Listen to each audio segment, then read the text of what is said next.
Welcome to Tenacity with Sonia C., the podcast where we dive into stories behind success, uncovering lessons learned and the insights gained by leaders and innovators in the business world.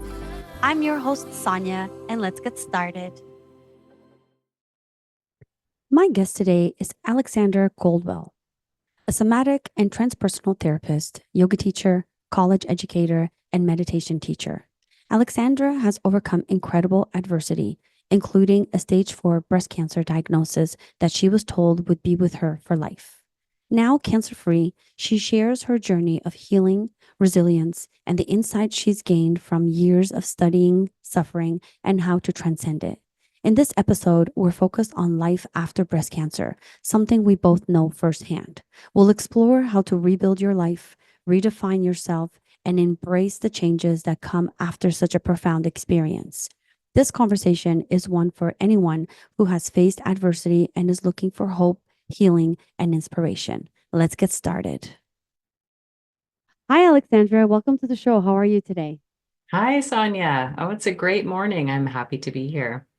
I'm so excited to have you on this episode today.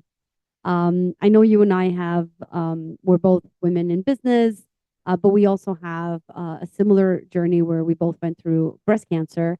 And my podcast is about tenacity in business, but I thought, what a wonderful opportunity to talk about what it's like to be a tenacious woman in business, but also a woman who went through breast cancer and all of the Yes. journey that was like. And since it's Breast Cancer Awareness Month, I wanted to focus this month on all of talking to women that have been through that journey. hmm And I want to the whole purpose is to obviously bring awareness. I for me, early detection was what really saved me. But I also want to talk about post treatment and post life after cancer and go through that whole journey with you. So Yes. thank you for being open to sharing and having this conversation with me. Thank you. So just to start off, do you want to tell us a little bit about yourself? And then let's go into how did you discover you had breast cancer? hmm well, I've been in psychology and worked as a therapist since I was 20 years old. Just started with teens, and that career continued for many, many years until I was teaching counselors and somatic therapy at the post-secondary level. So I've always been passionate about the human body and especially the integration of mind, body, spirit in healing, and Mhm. have been studying that for so long. So I come from a different, kind of a unique perspective in that I was already absorbed in healing like all my life and career so far, adult life. So I'd healed different things in my body. And when I was diagnosed with breast cancer, it was certainly a huge shock because fitness and health had been important to me all my adult life. And I was still practicing all sorts of healthy ways of living. Mhm. um, so that was the shock was the biggest thing of like, why would that happen? I'm not doing any of the typical things that are risk factors, Yeah. and I didn't have any other risk factors. So I went into breast cancer with this uh, determination to understand it as a healer and to understand more about what causes it emotionally, mentally, and spiritually, um, and what could create a difference and really heal it as well. So yeah, mostly it was shock. It was figuring out how to reorganize life as a single parent, and then a determination to understand the process and of course heal it for myself Yeah. How so did that I could speak to other women too was part of my how priority. did you actually find out you had breast cancer? Did you find a lump or was it just a regular routine checkup? Yeah, that was a strange thing because I hadn't been to a doctor very much in my life other than the yearly physical. Hmm. And I went for kind of a red, like sore, for a random reason to a walk-in clinic. And the first time I told the doctor, like, oh, and I have this little thing in my breast, like my mom has fibroid cysts. And so I'm just thinking, Yeah. the last doctor didn't told me it was no concern. I had actually asked about it at a physical. But this other doctor at this walk-in clinic said, oh, let's just check it out. So that's what happened. It was actually not the first time that I noticed that little thing. Hmm. It was the second time. And then they sent me for tests. That's so funny you say that because I had found like years ago a little lump and my doctor had told me it was a fibroid and Ah, an- keep an eye on it.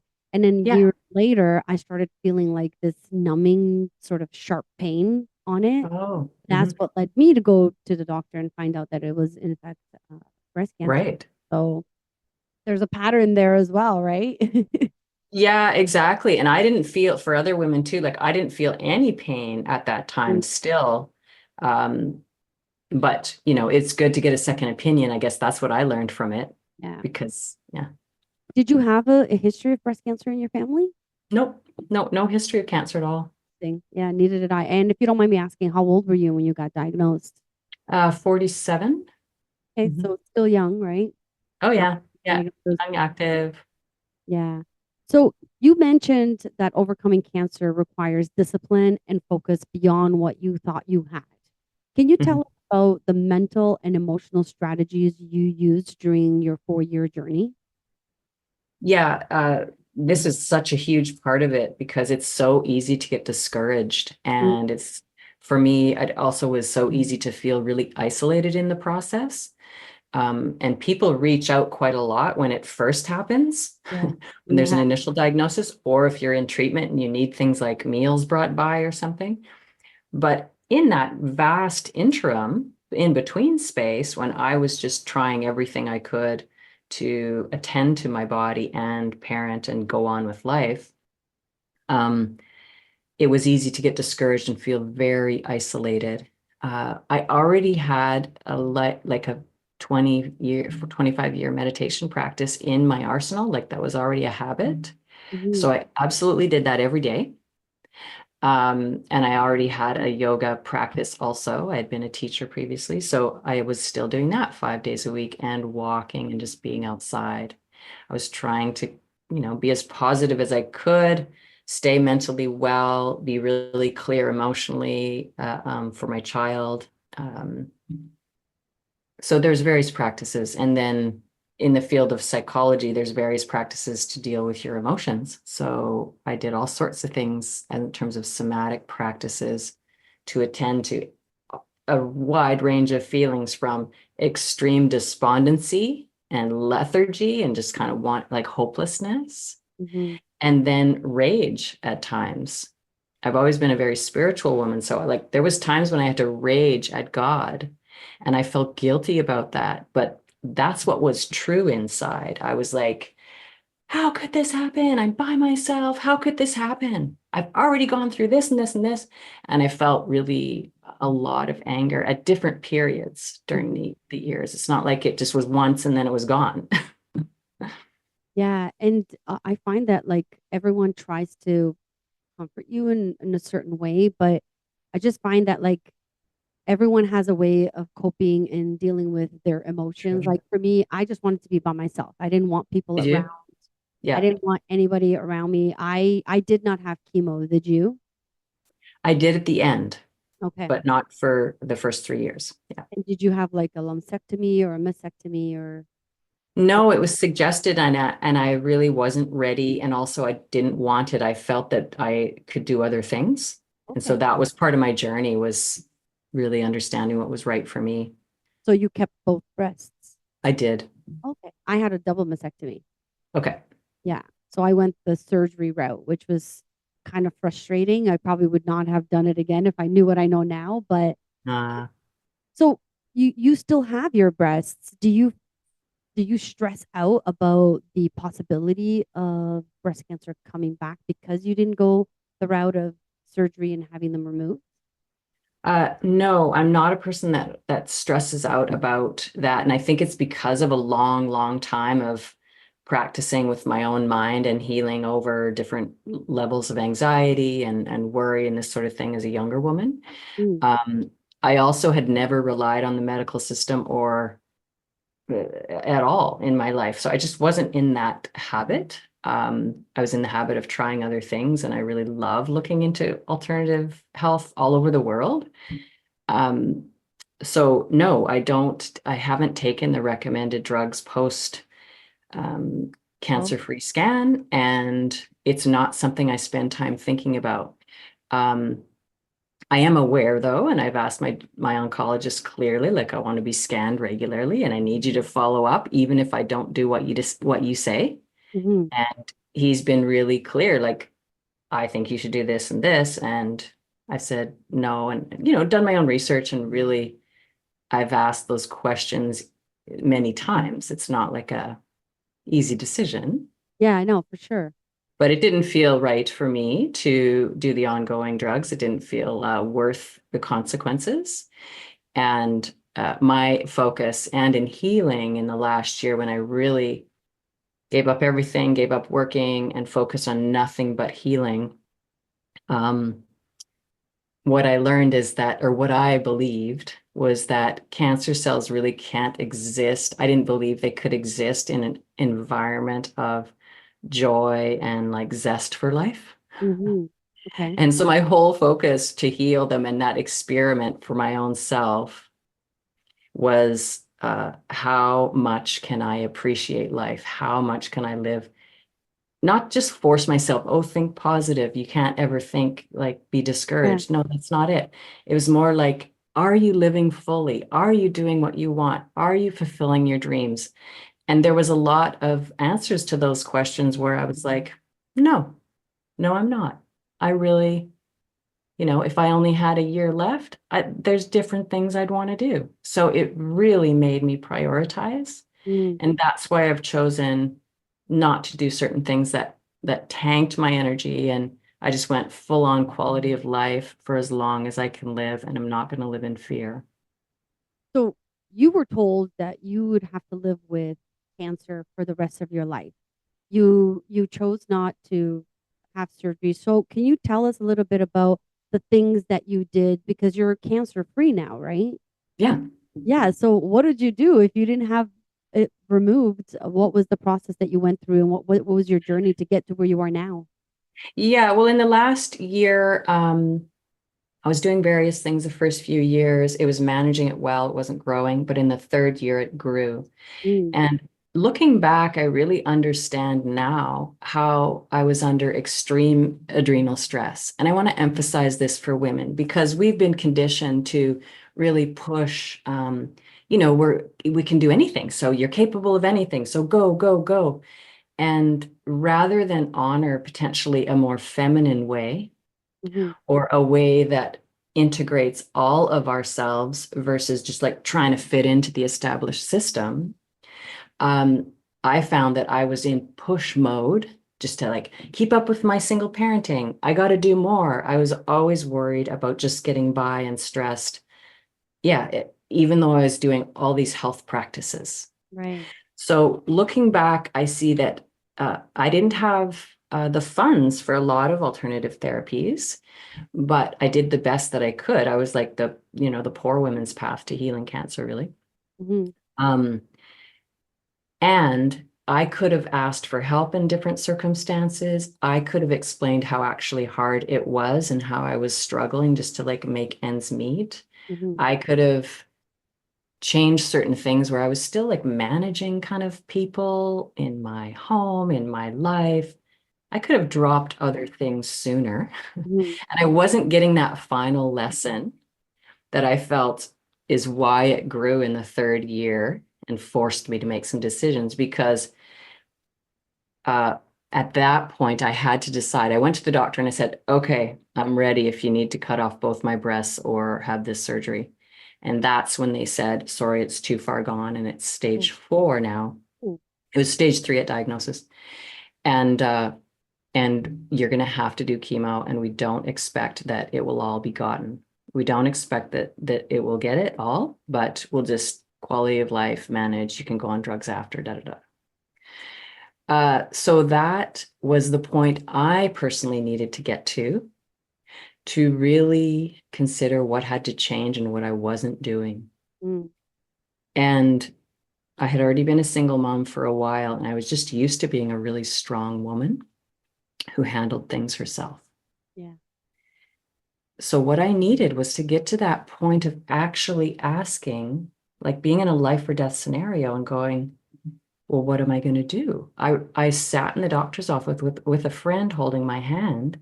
And I said to the doctor when he gave me this news, I said, well, who's going to pay my rent? Who's paying for our living? Yeah. I'm a contract worker. I'm an independent, entrepreneur. So that was my first question. It wasn't about my health. Yeah. It was who's going to provide for us? And thankfully, my girlfriend was there that just said, like, we're just going to figure it out. Just don't worry, And that was the first time that I really, of course, I'd cried before, but I really had tears about how would we ever survive financially? Yeah. That was your biggest worry before That was you. my biggest thing. And that's the point I needed to get to heal cancer. That Mhm. was my big life lesson. Yeah. I had to ask for financial help, not just emotional help, not just the odd meal dropping by. I Yeah. needed to say to a community, I don't know what to do. We're really in a bad situation. And I've been told this. And they say I need a year. I don't know how we're possibly going to live in Vancouver, BC for a year. It's just me and my kid. And it's funny when life throws you lemons, literally. Oh, The things that you worry about. And I totally get that because I feel like for me it was the exact same thing. Like I didn't worry about my health. I worried yeah, about, am I going to be a burden on other people now? right. Right? Like now I'm going to put everyone else in my life through this. And let's see if let's go into another, dark area. Did Yeah. you ever, like for me, it was, I always thought about like, I don't want to be a burden on other people. So one of the things I started doing very early on, even before I had surgery, before I found out what stage I was at, I was trying to Mhm. be very, I was being very reactive. Yes. And one of the things I did was I just prepared myself to die because I was like, make Yes. sure my orders are, my affairs are in order Affairs in order. Mhm. and make sure that if I do die from this, like I'm not going to be a burden. What was that like for you? Did death come up and how did you deal with it? Definitely. Well, I never thought I was going to die until that third year when they gave me that stage 4 news. And that was an important place to get to. Mm, So that made me finally question, like, oh, wow, could I really leave my child? Like, yeah. just, okay, he'd have his dad. My parents wouldn't live that much longer. Like, I just immediately thought of all the future for him. And, uh, and yeah, it wasn't really that much for me. Other than, thankfully, I finally started asking that question, like, yeah, but you're not, what are your dreams? Like, remember, you had all these things you wanted to really do. You haven't done them all. Yeah. So that was important to acknowledge this piece personally. Like, what if I didn't want to live just for my child, Yeah. not just, but that didn't feel like right. Hmm. It feels like I want to live for myself. I want to live for life. And so it took kind of both of those things. Of course, I didn't want to leave him. Hmm. And I did have more things I wanted to do. And that gave me a bit of like zest for life, that was really needed. Because it was really easy to go, oh, I'm just so tired of this life anyway. And I kind of many times working as a therapist, I'd seen really a lot of the worst of life. Hmm. And ever since the beginning, as a 20-year-old, 21, 22, I'm working with young kids and teenagers and very difficult circumstances. And it had already been many years of being around stories, hearing hundreds of stories of people in difficult situations. And I just felt really tired. Yeah. So it was easy to succumb to that tiredness. And even in teaching students at college about psychology and about counseling, every class I would always say, who's ever here had the thought, I want to die? I just feel like dying. I don't mean suicidal. I mean, and most 3/4 of the class would always put up their hand. Of course you've had that thought. Oh, it's just like so tiring. It's so exhausting. Let me be. Yeah, a lot of people think that, and that's important to normalize that. It's not like I'm ready to attempt suicide or I felt that at all, but that was a question to really face deeply Yeah. with Feel cancer. like I totally like because of cancer, I my idea around that question is like you said, like I'm like I feel like I've lived my life. I found a lot of peace through breast cancer. So I'm like, Yeah. die tomorrow, I'm good. And a lot of people ask me, like, how do you think about death? And how do you feel? Yeah. I'm like, I'm ready to go. I'm good. Yeah. Like, if Yeah. I go tomorrow, it's okay. I've lived It's my life. okay. I just want to die in peace. Like, just let me be in peace.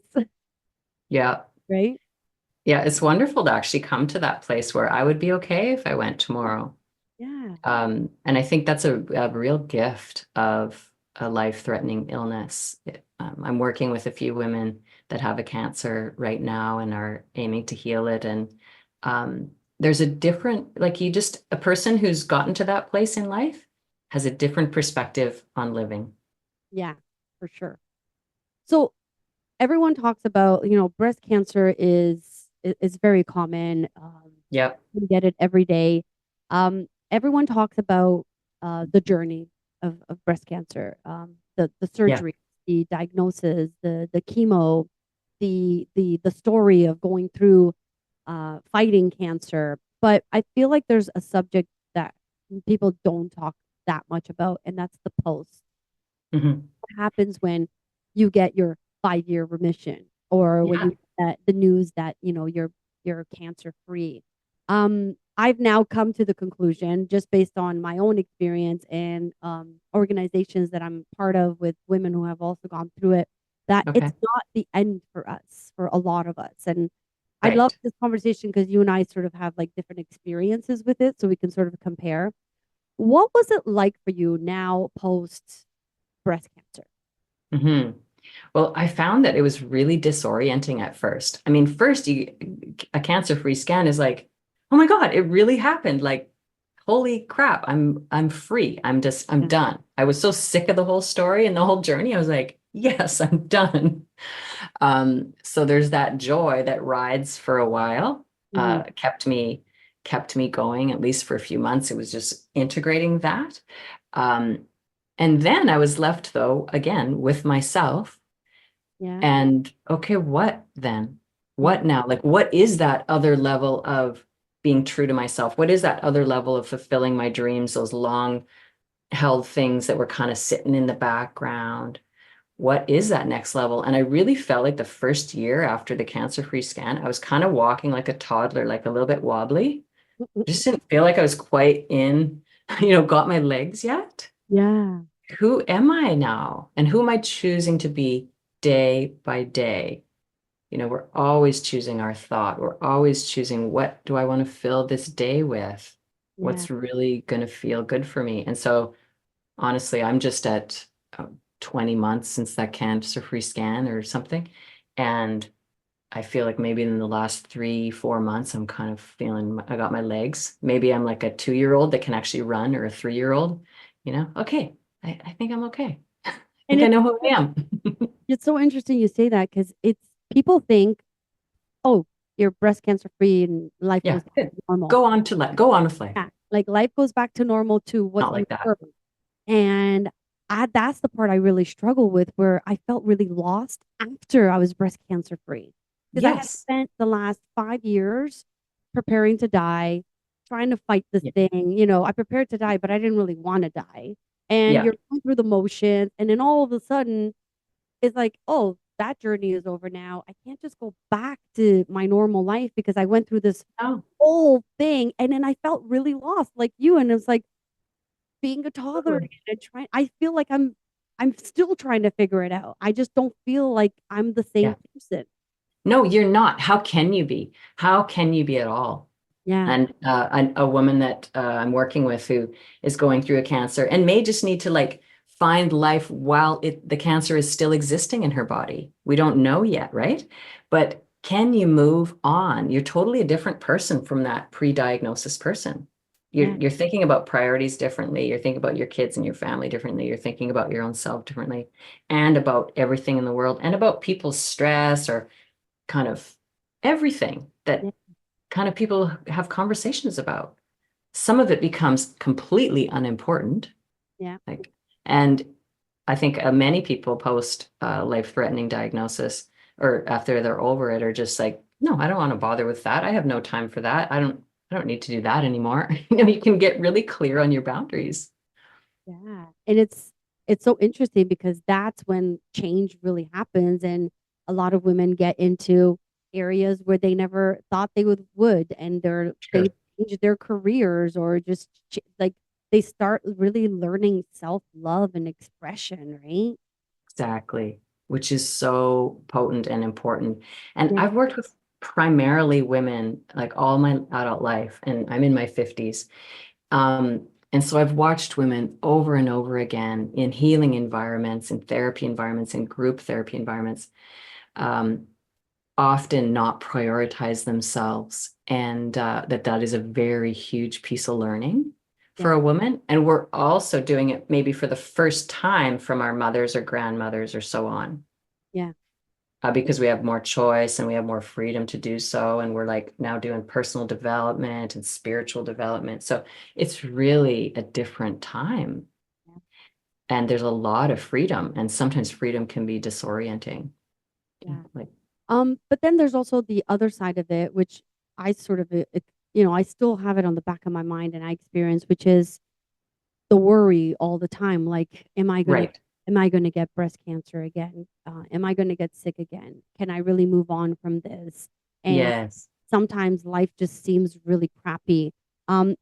What work do you do with women that are sort of going through that part of it post to help them really, pick up their lives again and move on without I think everyone's always going to anyone who's been through cancer is going to think about cancer no matter Yeah. what. But how can a woman like sort of pick up and move on and not have that stress constantly? Yes. Yeah, I think it's really a daily choice and then it's multiple times a day choice so that we can create new neural pathways. We really need to strengthen over and over again the pathways that are in faith and trust and surrender to what is. Like ultimately, I don't have total control. Yeah, What I can control is my thoughts, where how long I hang out in an emotion. yeah, I can control my dreams and where I spend my imagination. I can control my conversations with other people. I can control my perspective around cancer and illness and healing. And so the way that I work, is a blend of neuropsychology, neuroscience, the counseling and psychology and therapeutics of somatics, and but also heart intelligence we know a lot about now, hmm, and brain waves we know a lot about. And so it is really a retraining in prioritizing, and this can be really tricky for women, yeah, prioritizing me, my heart, like what would light me up today. mm, And that it just takes consistency. And so I find that the healing, when if I'm working with a woman in healing, sometimes we're dealing with an ancestral or a lineage imprint that was actually her mom. It was actually her mom's, like intense anxiety. I know my mom had a lot of anxiety as a young woman when I was in the womb. So I've really worked through a lot of anxiety in my adult life. hmm, And I can see in people sometimes something old they're holding. Maybe it was earlier in their life. But when you can identify that quickly and just like, let's clear that thing out because that's distracting you and that's causing your thought and your heart and your emotional self to go back into a place that's not useful anymore. yeah, So we want to consistently like work with where you're getting stuck in the beautiful natural flow of your energy. We're meant to have our energy just really flow yeah, and continue to grow and open. But it hits these stuck points and then just kind of gets like a broken wheel or something. It kind of gets stopped for a bit. yeah. Yeah.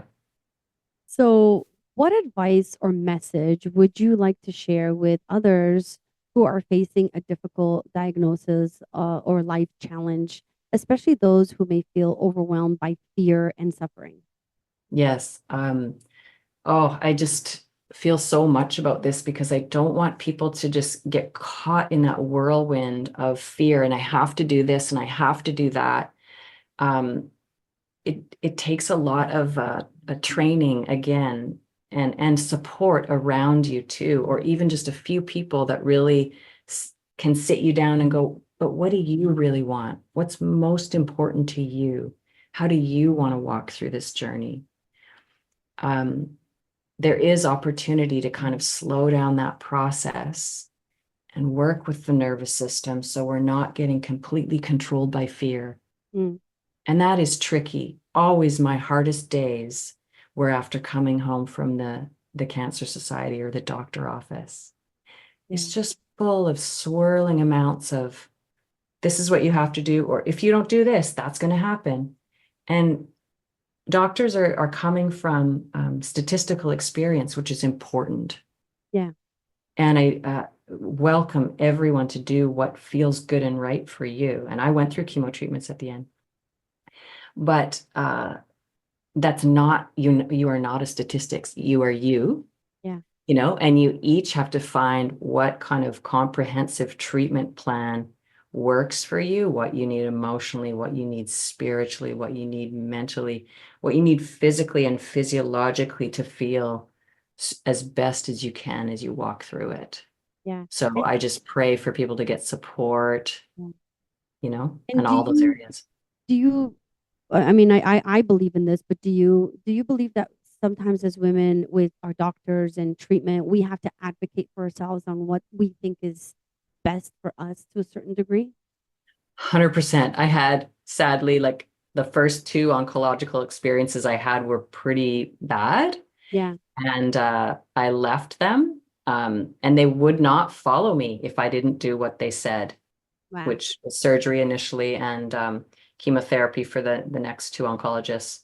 I just wanted to be followed. I wanted to be tracked, and I wanted the opportunity to really integrate this shock and figure Mhm. out what was my way of working with it. Yeah. So I had a gap of not seeing an oncologist for about a year, and then I found somebody that would track me. And also, you know, I had to go after it grew. So I wish for people to, you know, have somebody holding their hand at the office, have other perspectives, and don't feel like you're obligated to do any one thing. Hmm. You know, Europe has a different system than us. There's just so many ways. Yeah. Um, and nothing, the Western way is also really good, and the research is always growing and it's great. But you don't have to make choices from fear. You can ask your heart and your body, and sometimes you need a guide to do that. That's such a good point. Because when I went through mine, I didn't even consider that or think about it. I just went the route Yeah, that my doctors told me I should, right? And now, 5 years later, there are certain things that I wish I had not done, right? But yeah, didn't know any better. And I I Googled know. a couple of things and I was like, okay, I chose to do a double because I just didn't want the risk, but was it the right decision for me? I think when I really think about it now, I don't know, right? So I get what Yeah, you're saying. yeah. And before you wrap up, I have one more question for you. So, you've mentioned that your awareness of suffering began at the age of 10. Yes. How did that early experience shape your life's mission to understand and heal pain, especially when you're now at your age and going through breast cancer? Yeah. Oh my God. I always remember this time at this age of 10 and really waking up to suffering. Like people really aren't happy and seeing these things on TV. Like, what do you mean people are killing each other in some other part of the world? Or what do you mean kids are starving? And it really woke me up. Hmm. And it started to it grow in terms of how much it bothered me. Mm. And so as I went through my own difficult adolescence, and then I woke up to like, okay, either I'm going down a bad path or what am I going to do to help the world? I thought psychology, I guess. Maybe I can find out more about suffering and help people. Um, so it informed me greatly. I wanted to make a difference and lessen the suffering of people around me somehow. And I think that's what fueled also this drive to study nutrition in my 20s and take yoga training and take meditation, every form I could find, Hmm. sound healing. I was just trying everything I could, energy healing and Reiki. And I did that very early on. And then I found a teacher who was extremely advanced in her ability to heal and was mentored by her. Um, so it's really that time, that pivotal time as a young kid informed my whole career path because Wow. of the pain of seeing people hurting. Mm-hmm. And it still informs my path. Yeah. It still informed me in cancer when I was like, oh my God, I just want to go home. I just want to go home to where I came from. And in that tiredness. And it wasn't just my son that kept me going. It was also this thing in the back of my mind and in my heart. But you know, you had more to do here. Mm-hmm. You know that there's more. And so I couldn't abandon that mission, which is now I'm I'm stronger at it because I went through something so scary as cancer. Yeah. So I'm certainly better at my life's work. And I'm thankful for that. I will always be really, really thankful for it. I love it. Well, Alexander, thank you so much for coming on and sharing your journey. And I know that talking about like what we've been through can be emotional and can bring things up. So just being open to having this conversation with me, I'm very appreciative. And I hope that women who may have gone through something like this or are going through it can listen to your what you did to deal with it and really be inspired by it and know that there is life after breast cancer and Yes. life goes on and it's okay to feel how you feel. You don't have to feel like life goes back to normal. And that's really like my life's goal is to make sure that women understand that, right? That Yes. life, yes, life goes on, but it's okay to feel crappy at times. For sure. Yeah, you don't have to be perfect or, always positive. Like life, there's new challenges in the post journey. Yeah, Like you, and you're further in that post journey than I am. We're just figuring it out as we go and doing our best to yeah, live life to the fullest. Before we met, I was putting out the prayer, like, may this help at least like, 5 women, 50 women, a few hundred people, like just let it make a difference for some people. I love Uh, it. It's so so I hard. appreciate that you're doing it. You're the one putting it out. Yeah, like yeah, people get sick and go through it. But life breast cancer for women is tough. Not only do we have to go through this journey, like you and I went through it alone. I'm also not married, but it's like we also in some cases, like me, I lost parts of my body that I got to I watch. know. It turned me into a Yeah. woman, and then you went through your journey Yeah. could have been like, I have these things in my body that are trying to kill me. Like, how do I deal with this? I know that was its own unique journey. And I through the process, I lost my nipple on my breast. My one breast that I kept is kind of deformed, like it's really scarred. Yeah. So that helped me further to empathize with women that choose mastectomy. Well, and I have a friend that did, um, and then some choose to do reconstruction and some don't. And Yeah. it's just so unique, and we need to honor the uniqueness in every situation. Yeah, I did the reconstruction. I've Did you? regretted it since, and Yeah. I didn't know I was going to lose my nipples prior to going into surgery, and then I woke up without it, and I'm like, what the heck is going on right now? Yeah. And I was devastated. That was the first time I cried during my whole breast Um, journey was when I found out because now I feel like my body is an alien. Like I have these right. I call them two sacks of potatoes, Right. and not having a nipple is just makes it even worse. And it's like I have a very hard time looking at myself in the mirror. Because Yeah, it's totally a new thing. Like the whole last year and a half or almost getting to 2 years, I'm really having to adjust to this body. And I'm a single woman, so I'm like, well, somebody that I'm gonna get partnered with is just gonna have to like love me like this. And I only have one nipple. And so I've thought a lot about what sexual experience will be like. And then plus now I'm post-menopause and the cancer drugs put you into severe menopause, the chemo drugs. So there's lots of like, that's another part of the post journey. We were just talking about like the wobbliness, but there's actually the physiological and physical effects. That's a whole nother conversation. yeah, and like I did the tamoxifen. I don't know if you did that. Yeah, no, I chose not to do tamoxifen. I just took the chemo drugs, which had Herceptin and had the other one, another major one. I did the tamoxifen, and I don't regret it, but it was tough to Good. adjust. My body had to go through a complete transformation Yes. and getting off tamoxifen was another journey. And then I actually had to end up going back on it after a Did year. you? So it was really tough to deal with. But everything that we're talking about now is like all part of that post It is. things that we have to process in our brain. Like I went through all this. My body has physically Yeah, been through all this, and it's a little traumatizing. it is. It 100% is. And your heart has to process it, right? And then we need to like be able to be present with those emotions, like the anger, the disappointment, the real grief. Mhm. And women don't, because our society doesn't really honor grief or loss of a physical part of self. Like I have a friend who just had her uterus taken out today, and I was like, holy crap, that's a big thing Yeah. to be willing to lose that part of the body. But again, there was fear created, and so it's like, well, let's just take it out, like take it out.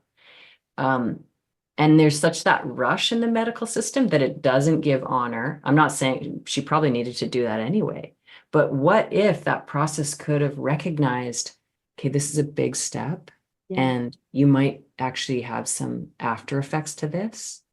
Like these are all the things the medical system doesn't address well, and we have to seek that out on our own Yeah. to And I heal over love it. I love what you just said. Like just having time to sort of process that you're gonna need to heal. You're gonna need to, come into Yes. understanding that you're gonna lose these things and grieve over your body parts that you've lost. 100%. Yeah. Yeah. Can you imagine like a person that loses a limb or like part of an arm or something? Like this is a big grief thing. And so our breast is the same. So is any internal organ. But it's kind of gets dismissed or minimized when there's a health issue. Well, you needed to do it anyway, or of course you should do that. And just don't worry about it. At least you're alive. And people say all this shit, but it's Yeah. not really that helpful. This is true. I had people tell me, "Oh, well, you got like a free boob job." I'm like, "Hell I no, know. that's not what it was." Anyway, they don't know. Just people who have gone through it have a better understanding. And I appreciate that it's a different perspective on life. It's still a roller coaster though. Yeah. Yeah, so thank you so much. Is there anything before I Thank close the episode, is there anything that you want to leave us with? Well, I would love for people to just join the Revolutionary Heart Collective, and that's a place where you can contact me or you see what I'm up to, but also, you know, you can leave a comment and I can respond to. I love doing videos or posts where I'm responding to somebody's need. If you have a question or something, that's where you can reach me and just be engaged in the ongoing healing conversation. And I hope you're all as healthy and happy as you possibly can be as you're going through this. Love it. Well, thank you so much. I so appreciate your time today. Thank you. Thanks, Sonia. Thank you. And that's a wrap. Thank you so much for joining me on today's episode. I want to extend a heartfelt thank you to Alexandra Goldwell for sharing her raw and powerful journey with us. Her story reminds us that while the journey through cancer is filled with challenges, there is also life and growth on the other side. I hope this conversation inspires those of you who are navigating a difficult path to know that it's okay to feel, to heal at your own pace, and to prioritize your well being. Remember, there is life after breast cancer, and it's okay to feel all the emotions that come with that process. If you found this episode helpful, please share it with others who might benefit. Let's spread the message of resilience and healing. You can connect with Alexandra through her Revolutionary Heart Collective and continue the conversation of healing and personal growth. To our listeners, thank you for joining me on this journey of learning, growth, and inspiration. Don't forget to subscribe to this podcast on your favorite platform and connect with our community on social media. I'd love to hear your feedback, so leave a review and let me know what topics you'd want to explore in future episodes. Remember, the future belongs to those who embrace challenges, adapt with tenacity, and keep pushing forward. Keep growing, keep pivoting, and most importantly, stay tenacious in your pursuits. Thank you for tuning in, and I look forward to bringing you more insightful conversations in our upcoming episodes. This is Sonia signing off, but as always, keep chasing your dreams with tenacity.